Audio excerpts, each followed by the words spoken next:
Hey guys, welcome back to Life's Abundant Journey. I wanted to share some encouragement with you guys. I've been a little discouraged because my expectations from my first year gardening was a little bit high. I thought if I put in all the time and researched and did exactly what I thought I needed to do, which was, good soil, fertilizer, water, sun, that I would have produce coming off from everything that I planted, an abundance amount. And that hasn't been the case. I'm learning this year. I'm going to continue to learn. I mean, I know that gardeners never stop learning. Hi, my Tony, my little kitty Tony. But there's a large learning curve at the beginning when you're first putting in seeds. I wanted to encourage myself and give myself props because even though a lot has failed, mainly my squash that I really wanted to produce because it's like my favorite thing to eat, especially in the winter. And I got one small squash for my plant, and cucumber beetles have just been the worst. I still have a lot of success. And it might not be as much as, Tony, your tail. You have to get down, okay? My success might not be anywhere near somebody that's been gardening for years or somebody with a lot more space. And that's where this channel is all about, because I don't have a farm. I don't have a homestead in the sense of lots of places to garden, lots of space, ground to dig up and plant beds and things like that. That's just not where I'm at right now. And I'm hoping to get there, but I didn't want to wait because there is so much that I learned this year in the little space that I did, that I have. And I learned what I can grow fairly successfully. And these are one of them. And I did have some failures with my tomatoes. I had a lot of end rot. I supplemented with calcium, and it seems to have done better. But I got lots of cherry tomatoes, and I planted 6 plants. I planted, and this one's all split, but I'm going to score and core this and freeze it because there's no holes for bugs. But I planted I planted 2 of each plant. So I got my paste tomatoes, I have my slicers, and then I have cherries, which cherries have been a wonderful success. And I have been putting them in salads. I've saved money there. I have some lettuce here. Lettuce was much more successful in the beginning of the summer and late spring, but I'm still getting some. I still don't have to buy lettuce for a couple of days. I make big salads. And I'm going to keep trying. Maybe it was the heat. I'm not sure. But I had great success with lettuce at the beginning, and I was filling these stuffed full. I've been saving containers from the grocery store, and it's been great because I can put my cherry tomatoes in there, and they have the right ventilation, and it's a good container to protect them. My peppers, I got some peppers. I was waiting for them to turn color, which they haven't. I swear that I collected seeds from colored peppers, but they haven't turned. And when I tried to wait for them to turn, they would go moldy. So I've learned that if I pick them, they will actually continue to soften because it's very firm. They'll continue to soften on the counter, and I've been putting them in salads. I've got one zucchini, which it's very firm. I don't know if this is edible, but I'm going to try. I'll probably leave it out for a couple of days, see if it ripens a little bit more. I don't know. This was a fail. Zucchini is usually supposed to be coming out of your ears. I didn't have that story, but I learned something.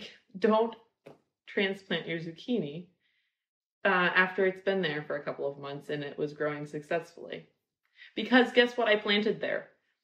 Radishes, which have been growing and growing. Leaves are great. The radishes are like an inch, which radishes are small, but these are tiny little radishes. So was it worth it? Probably not, because I had like kind of 2 failures where I could have had a great success with my zucchini, but the zucchini was going to take over the whole bed and shade the whole thing, which I don't know, maybe the things surrounding it would have still grown even with the zucchini plant covering it, because I know people do that for weed control. I am learning. I loved my rainbow peppers that I have here. They are delicious. I planted these as a plant. I got it from Home Depot. But I also have learned things that I'll plant in my green stock versus in the ground. One being that squash. If I can let it like grow in the green stock and go on the deck and just grow that way, I probably will do so. That being said, I won't be growing stuff in the same area next year because I am in Massachusetts and I will be going north. So my bugs will probably be completely different. They could be, not necessarily, but I didn't have any squash bugs this year. Not one. I don't even know what they really look like. I know they look like a stink bug. I just had cucumber beetles everywhere. Japanese beetles too. But I will be planting more things in my green stock. I love my tomatoes. Peppers do great in the green stock. Some things I honestly didn't think did great in the green stock.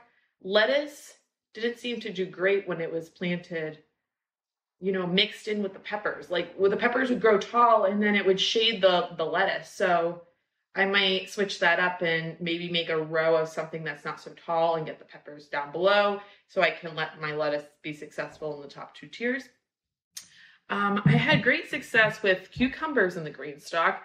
I let some get too big, even though the plant looked really sad. I just had one plant. Now these ones, would you say this is a success? It looks like a squash, but they are cucumbers and they are probably going to be fine to eat. I had some cucumbers get way too big and I still ate them. I remedied that with slicing them up and putting them in a cold salad, like with some rice vinegar, or I used apple cider vinegar and let them marinate in that. No, I used red wine vinegar. That's what I used. And just some spices, and it tasted delicious because the skin was really tough and the seeds were big and it was just way too big just to eat plain. So yeah, I found a way to eat it. So I hope this encourages you a little bit. I know from the get-go that I didn't do research into what was the easiest thing to grow. I was like, oh, I like to have cucumbers on my salads. I like to have peppers on my salads. I like to have tomatoes on my salads. I love winter squash, eating the kabocha squash. Love it. Let me plant that. I would love to see if I could dry corn. Let me plant that. I love Brussels sprouts. Tried that. Now that is another bug. Only the Brussels sprouts had issues with. Some type of caterpillar kind of demolished my Brussels sprouts. They have little Brussels sprout buds, but I'm not sure that they're going to continue to grow. I had mild success with beets. I might do those again next year.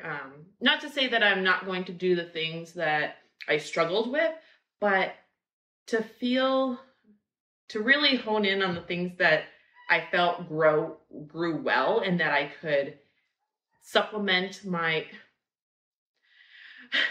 the things that really grew well. I want to continue to grow because they can supplement my grocery bill. You know, I don't have to buy them at the store. And if I can grow stuff well and add it to my like daily meals, then it can save me some money. And one last thing is that I know that when you first start gardening in general does cost money, but especially when you're first starting out and you're buying all that soil and making the infrastructure, whether it's in-ground bed or it's, you know, cow panels, or I have the green stock, I have grow boxes for my tomatoes, which I probably will invest in some more next year because I got so much from them. But maybe there's a cheaper option.